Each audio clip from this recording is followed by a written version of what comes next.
Hello and welcome to the Six Rivers Media Sports Huddle presented by Lazy J Farms Old Fashioned Butcher Shop. Hard to believe we're already in week 6 of the high school football season for 2024 alongside Jeff Birchfield and Andrew Smith. I'm sports editor J.D. Vaughn. We'll get to week 6 in just a moment, but first, a word from our sponsor.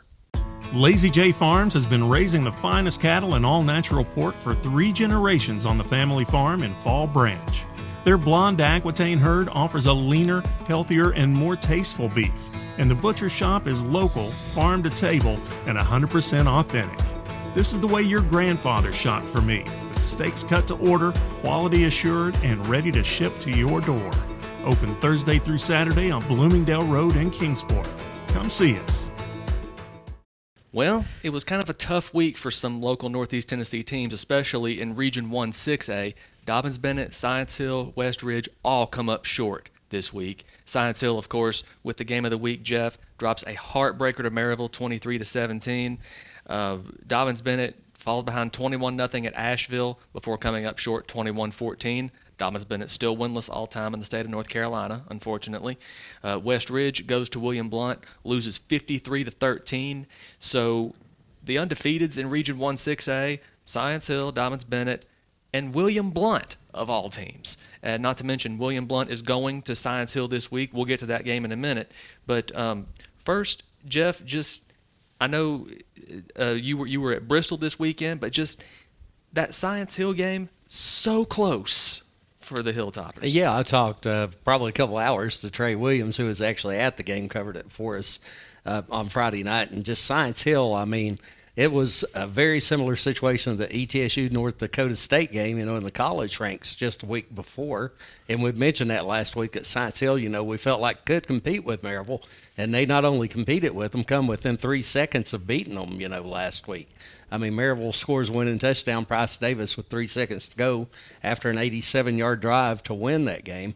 But, I mean, Science Hill's proven, they're one of the top teams in the state. They were already ranked number 10 in the Sports Writers rankings, going into that game. Took the early lead, on Aiden Perry's 20-yard touchdown run. Then right before the half, that Baylor Necessary, who we talk about every week, I mean, he's just amazing high school football player. He broke free on a 72-yard run to give Science Hill the lead at the half. And then also Baylor during that game just did what Baylor Necessary does, 15 tackles. He just unbelievable season that he's having for the Hilltoppers. Well, nobody's beat them in 46 years in this area, and I thought we played well and physical enough to win the game, and right down to the last minute, and things. There's a couple bang things that didn't go our way, and there's some things that we should have corrected, but we were sitting there on the 6-yard line ready to score, and ended up some penalties that hurt us at the end, and then they put together a great drive and scored at the end also, so taking nothing away from them. But it's, we were right there. We were down in the red zone multiple times and come away without any points. I don't think you can do that. Got a blocked field goal and some things like that. So, but, the effort out of our kids, our goal was to be the most physical team there. And I feel like we were. And I feel like it gave us the opportunity to be able to win the game. Unfortunately, we fell short. It's a hard one to take, hard one for the coaching staff and the kids. But right now, we just got to flush it, regroup, and get ready for the rest of this season. We've got a lot ahead of us, but definitely a tough loss. I've had some in my career, probably ranks up there with number 1 or number 2, probably number 2, and of losses and stuff that you think you should have had, but you let it slip away. So, I hate it for the kids. I hate it for the coaching staff, but it is what it is, and now it's time to move forward. Man. Just an equally heartbreaking night for Dobyns-Bennett on the road at Asheville, North Carolina. The Cougars jump ahead 21-0 in the third quarter. Dobyns-Bennett several drives, but they can't finish them, and some untimely penalties back the Indians up. Dobyns-Bennett did get its offense going late, but Asheville launched about a 7 or 8 minute drive, and Dobyns-Bennett didn't get the ball back until the final minute, and they come up short on 4th down. Dobyns-Bennett falls 21-14 at Asheville. Austin Sykes, not a bad game. He had a couple of interceptions in the first half, but he overcame them, started to find his groove in the second half. And then Dobbins Bennett played without Tegan Begley, but that should not be the case this week. He should be back, but without Tegan Begley, they turned to Corday Moore. Corday Moore cracks the century mark on the ground, gets a touchdown in the second half, but Dobbins Bennett just dug itself in a hole and could not get out. Kaheem Plummer, stud running back for Asheville, a couple of big runs, including one on the third play of the game. He goes 49 yards to the house, and then later he goes 81 yards, and it was 21-0 in the third quarter. Just the big plays that Joey Christian had warned us about. Sure enough, Asheville broke a couple of them, and those ended up being the difference. So Dobbins Bennett now 3-2. Once again, winless all time in the Tar Heel State. They had not been to the Tar Heel State since 1941. It might be 83 years before they go back. You never know. But Dobbins Bennett with a big game at Morristown Eastern. We'll talk about that one in a minute. But Andrew, on a little more positive note, your game, Rye Cove hosts Thomas Walker in their Cumberland District opener. Take us through that game. I mean, that was about as it's about as convincing of performance as you'll see in the high school ranks. Ryco 56, Thomas Walker 6, and it was early. It was often. It was the Landon Lane show for the War Eagles. His first touchdown of the day actually set a school record for all-purpose touchdowns at Rye Cove. He now has accounted for 79 in his Rye Cove career, so very storied career for Landon Lane. But he just kind of did it all. He threw, he ran, anything that Gary Collier asked him to do, he was willing to do it. I thought a big difference maker in that game for Rye Cove was Carter Roach Hodge. Collier kind of used him a little bit as a running back, a little bit of tight end, kind of moved him all over the place offensively, and he really showed off some versatility. Caught a couple passing touchdowns, ran for a touchdown.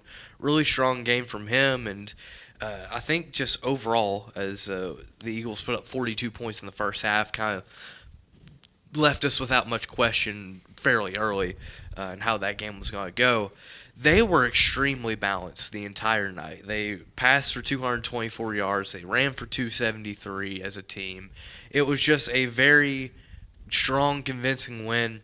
And when I talked to Gary Collier after the game, he said, we've got some goals. Obviously, we want to win our district, but we can't take care of those kind of goals before we take care of the small goals that are ahead of us. And obviously the first of those being win your district opener, and they did so in a very convincing fashion. If there's one slight concern I maybe had with Rye Cove throughout the game, maybe in the second level, third level defensively, maybe at times kind of having their eyes in the wrong place. Thomas Walker did break a long touchdown run, or play-action pass, rather. A lot of guys bit on a play fake, little tight end pop, took it 50-plus yards. And they would have given up a second one in a similar fashion if it wasn't called back for penalty. So maybe a little thing to work on for Rye Cove is, hey, make sure we're disciplined with our eyes defensively. Let's make sure we're accounting for a tight end that might slip. But overall, I mean, that feels like a very nitpicky thing to say when you win by 50 points. Yeah, let's just nitpick, Andrew. Come on. But one game that honestly surprised me, I don't know about you guys, William Blount gets the win over West Ridge 53-13. West Ridge, that's now their second conference loss. By and large, barring any upsets, they're out of the championship race. But just, William Blount, just with all that the Governors graduated, it's not necessarily surprising that the Governors won, but it's surprising that they jump ahead 33-0 in the first half and then come back and win. So just kind of surprising there by West Ridge, unable to really establish the run, so they have to go to the pass once they start falling behind. And in the passing game, they go 3 for 11 for 82 yards, so they're having to force stuff at that point. So just obviously not an ideal night for West Ridge, but an ideal night for David Crockett. How about the Pioneers? 2-0 in Region 1-5A. Jeff, when you got guys like A.J. Wynn and big play guys like LaMarcus Dunn in the passing game, and Zeke Sloan, a big game both on offense and defense, just how about the Pioneers? Yeah, I mean, you mentioned those two guys who really come through for them. Other night with LaMarcus Dunn, had a lot of big catches there and turned them into big plays and set up some scoring opportunities there for Zeke Sloan. Of course, A.J. Wynn, like I said, he had touchdowns both throwing the ball and running the ball. And, of course, the Pioneers were going back and forth with Cotton County, sort of a shootout, ended up winning 41-38. But, yeah, they're in great shape there in that region right now. Sure. Elizabethton pulls away from Daniel Boone, gets the 42-0 win. Very balanced effort. Rhett Slagle scores running. He scores through the air. And they got a 73-yard scoop and score from Justice Wallen. And then between Justice Wallen, Jaybird Wallen, C.J. Mathis, just that backfield, just a lot of balance from Elizabethton in that win. Daniel Boone still doing some soul searching, even though quarterback Cole Stevenson, he throws for over 100 yards, and Quinlan held a big game for him receiving wise, but Daniel Boone still soul searching. But Cherokee, speaking of quarterbacks, my gosh, Landon Jeffers, he cracks the century mark both on the ground and through the air. And Hayden Hook gets a late touchdown. Cherokee with a big conference win at Northview Academy, 28-21. And Cherokee right now has gotten through the toughest part of their schedule, playing Greenville, Elizabethton, and then Northview Academy back-to-back weeks. Cherokee, I should say, ends that stretch on a very high note. Just good position to make the playoffs now for Cherokee. Now, as for Carter County, taking a look at Carter County, Andrew, Dominic Burleson does Dominic Burleson things. Hampton gets the win 60-14. And Happy Valley, 10 straight regular season wins. They get the win at Eagleton Academy. What can you say about Hampton and Happy Valley and just what they've been able to do? Well, for Hampton, that was a much-needed win. They've been off to a very slow start here record-wise, so you needed to kind of get a little get-right game, and they were able to get that against Cumberland Gap. Obviously, you mentioned Dom Burleson. That Hampton rushing attack has been the key to that offense for as long as I can remember. And Dom Burleson, obviously, no exception to that. Needed a big game like that. They've got another big game coming up this week as well against Cloudland. But, man, we mentioned Happy Valley. They are on some sort of run right now, aren't they? I mean, it's been very impressive to see what Coach Jarrett and the Warriors have been able to do going back to last season, being able to carry that into this season, and obviously a big conference win against Eagleton. Man, they've really put themselves in a great position to compete for a conference championship. Yep.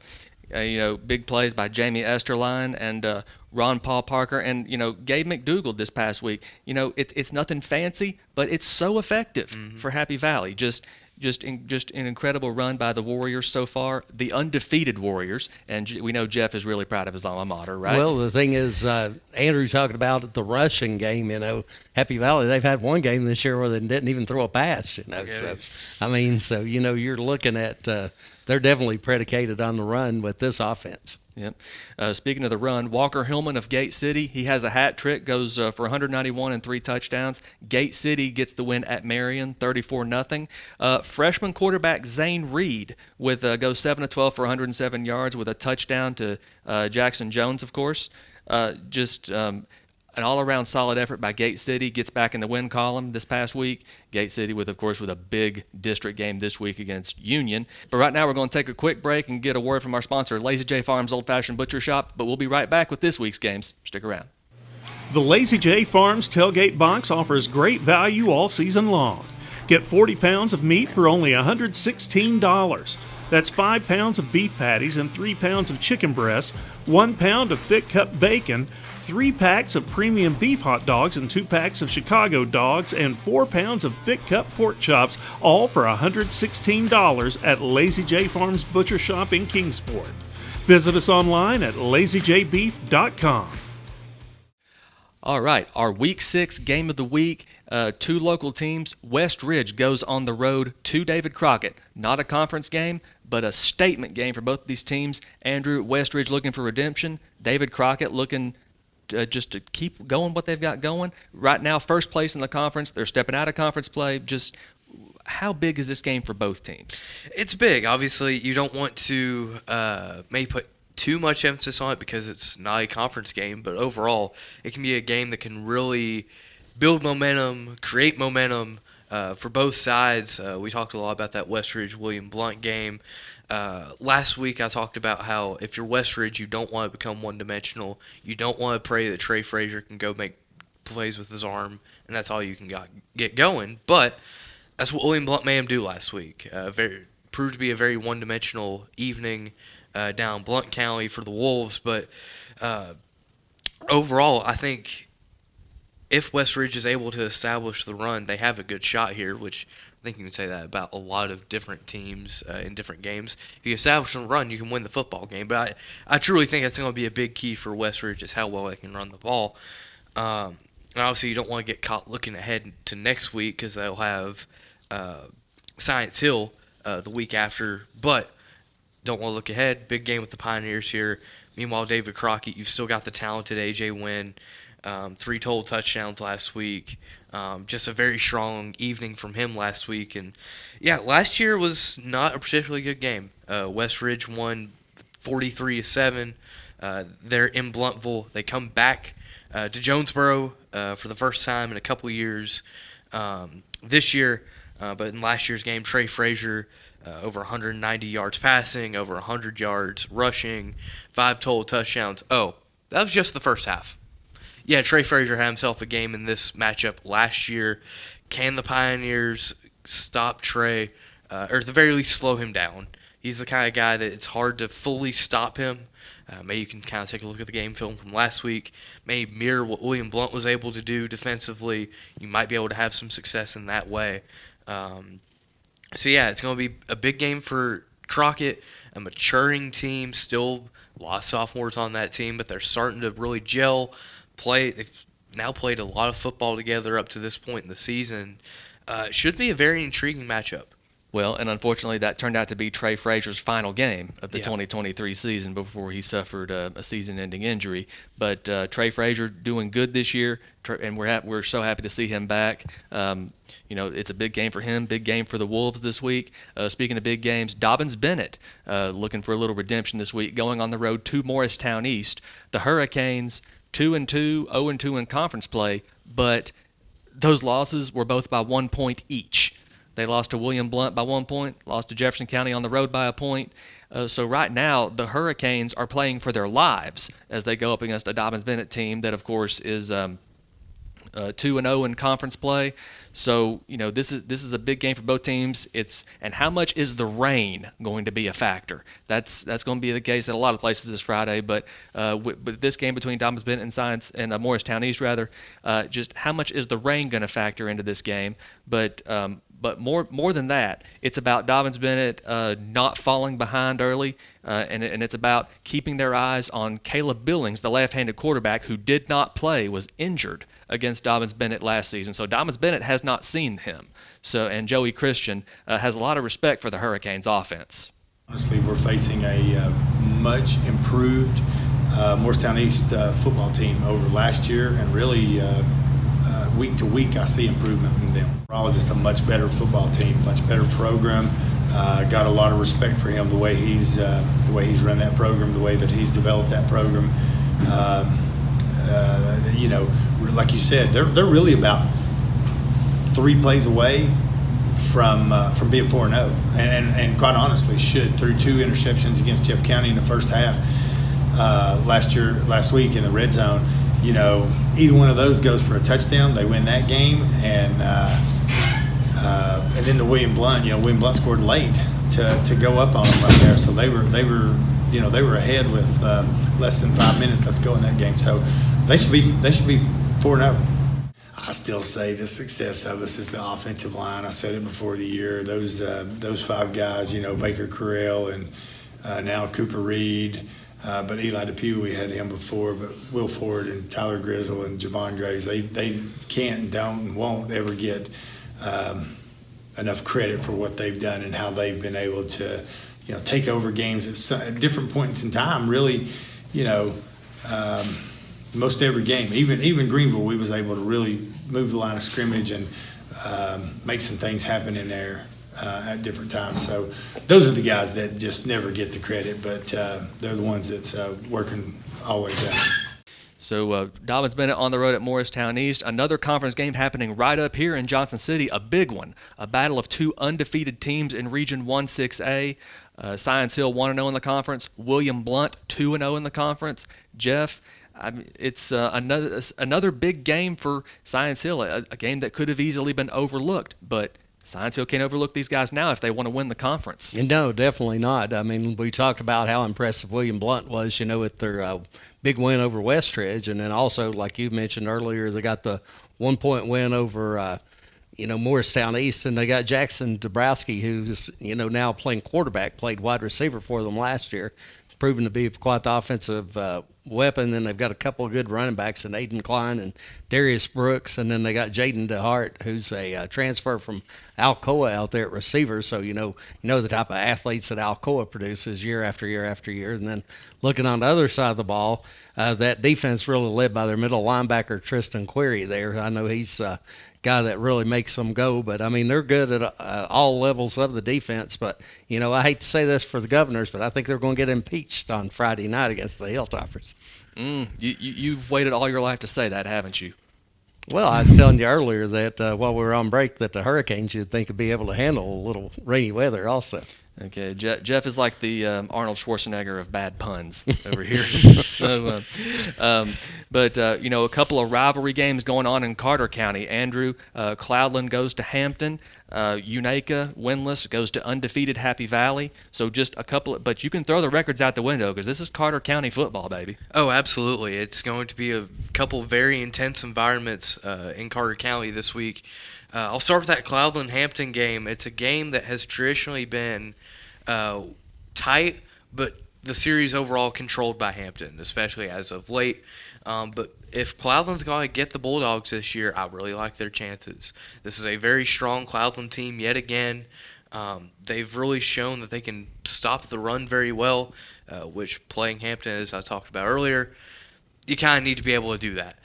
So it's going to be a big cat and mouse game between the defensive front of the Highlanders versus the offensive line of the Bulldogs. Meanwhile, that Unaka Happy Valley game, it's going to be a big ask for this Unaka defense. They have struggled at times this year to stop the running game, and we mentioned before, I believe it was that Hampton game that Happy Valley was able to win without throwing a pass. So this is yet another Carter County team that likes to run the football, wants to be physical, and can Unaka handle that? It's going to be a tough task for the Rangers. Meanwhile, I think they'll be able to move the ball a little bit. Scoring will be a different question, though, because this is a Happy Valley team that is strong defensively. They might allow a few yards, but they are very much bend but do not break. So can Unaka find the end zone? It's going to come down to sixes, not threes, if Unaka wants to win this game. Absolutely. Speaking of tall tasks, Gate City, the Blue Devils have a tall task this week in the Mountain 7 district. Union comes to town this week. Union, of course, coming off back-to-back losses, so they're mad, they're upset. And right now, but the thing you got to remember about Union is they've allowed one touchdown all season against a Virginia opponent, and that, of course, this past week against Graham, the defending Region 2D champion. Graham, the G-men, get the win 7-6 at Bullitt Park. So Union, maybe with a little something to prove in this game. Gate City, if they want to stay in the Mountain 7 District Championship race, this is the game where you got to make a statement like that. So a big game this week in Gate City. And Jeff, also speaking of big games, a big week for Daniel Boone. It's homecoming, their second game at their new stadium. So just Boone, they welcome Campbell County. What are your thoughts on that? Well, I think this is an opportunity maybe for Boone to break through and get their first win of the season.